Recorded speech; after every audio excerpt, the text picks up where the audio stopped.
கர்த்தருக்கு சோத்திரம். ரோமர் 5ஆம் அதிகாரம் 12வது வசனம். ஒரே மனிதனால் பாவம் வந்தது, பிறகு எல்லோரும் பாவம் செய்தபடினால் எல்லோருக்கும் மரணமும் வந்தது. எனவே இயேசு கிறிஸ்து மனித அவதாரத்தை எடுத்து மனிதனை பாவத்தில் இருந்தும் மரணத்தில் இருந்தும் மீட்டு கொண்டு விட்டார்.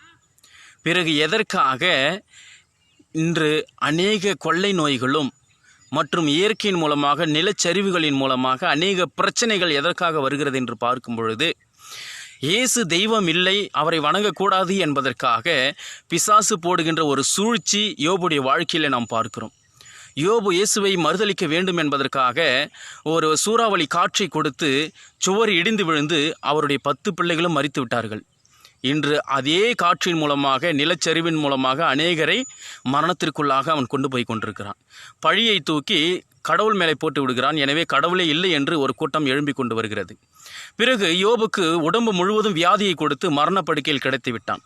இன்று அநேகருக்கு அதே போல் நோயை கொடுத்து கடவுளை மறுதலிக்கச் செய்கிறான். காரணம், தான் தெய்வம் என்றும் தன்னை வணங்க வேண்டும் என்பதற்காகவும் அவன் பண்ணுகிற சூழ்ச்சி தான் இந்த உலகத்தின் முடிவிலே மிக பெரிதாக கெர்சிக்கிற சிங்கத்தை போல எவனை விழுங்கலாமோ என்று வகை தேடி சுற்றித் திரிகிறான். இன்று உங்களுடைய தொழுகையும் என்னுடைய தொழுகையும் கிறிஸ்துவிடம் செல்கிறதா? முழுமையாக செல்கிறதா? எனவே தேவன் 4 தூதர்களை கொண்டும் நம்மளை பாதுகாத்து கொண்டிருக்கிறார்.